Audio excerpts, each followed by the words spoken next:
Hello and welcome back to the channel today. If you're new here, my name is Jo, and today we're going to be doing some hip flexor and core/balance work that is very beginner friendly and is amazing to do by itself or at the beginning of a workout to help activate and mobilize your hips. Without any further ado, we're gonna hop straight into it. All you need for this one is something to hold on to for balance. That could be a stick, that could be a beam in your house, it could be anything. Today I'm gonna show you with a chair. So without any further ado, we're gonna go ahead and hop into it today. For this first part, we're gonna find a single leg balance with a tripod foot. So I want you to start to shift your weight over into one of your feet. I like to have my chair or support closest to the leg that I am balancing on. From there, you're gonna try to spread your toes and we'll try to equal your weight into your big toe, your pinky toe, and your heel. From there, you're gonna think about actively driving your big toe down. That lifts up your arch, engages all this musculature in the standing leg and even in your core. And then we'll start to shift that weight over. When you're in that single leg balance, you're thinking about actively driving that big toe down into the ground. All right, from there, we're gonna start by bringing this leg overhead. And there's a couple things we wanna check to make sure of here. So if you look at your body from the side, don't want your hips to be tucked under, don't want you to be leaning back. You're thinking about softening your ribs, getting your hips in line with your ribs, and then actively pressing down to that big toe. From there, if we can raise the leg higher without seeing the spine move, you can bring it up higher. But depending on your spine is how high you want to raise these, because we can only get so much hip mobility if the spine is moving, because we're not able to isolate that. So for me, that looks pretty good right here. I'm driving down into that big toe, and then from there, I'm going to bend and straighten that leg, keeping that same height from that knee. If it feels pretty easy, you could try to let go. And if you want a little more challenge, see if you can try to squeeze that quad as you straighten. We'll do about 10 of these.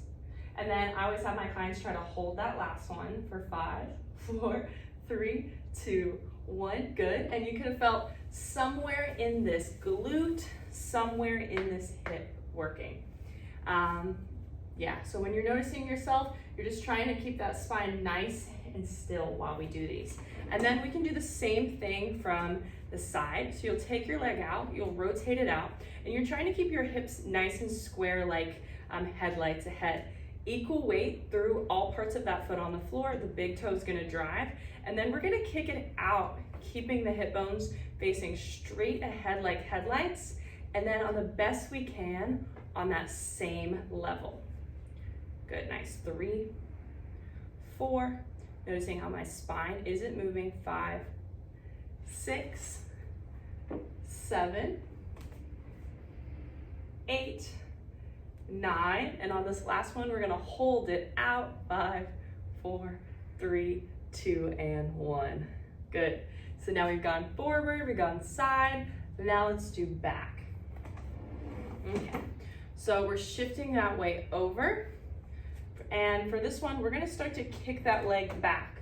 When that leg is back behind you, we're looking at the spine position. You're gonna notice your back wants to arch to help you accomplish that, but you're gonna think about softening your ribs a little bit, maybe finding a little tuck under at the hips, because most of us are a little tilted anteriorly, and then we're gonna bend and extend in that position. If that feels pretty good, you can kind of lean with it as you kick back too. And we wanna feel this in the glute. If you're doing this if you feel this in your lower back, we need to think about getting that spine to move in one long line, hold on to the chair, and make your movement just a little smaller so you don't have to have that knee too far behind you. And we're going for about 10. That glute is working. Good. Nice. Then we're gonna repeat all of those on the other side. If they're easy, you can try to let go of your support.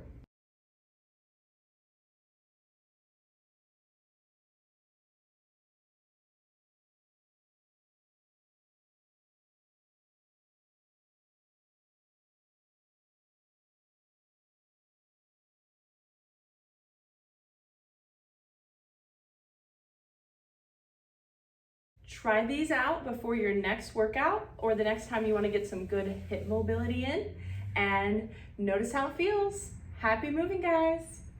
Subscribe for more, share with your friends for more videos like this. You can pretty much do anywhere just with your body weight. Happy moving, y'all.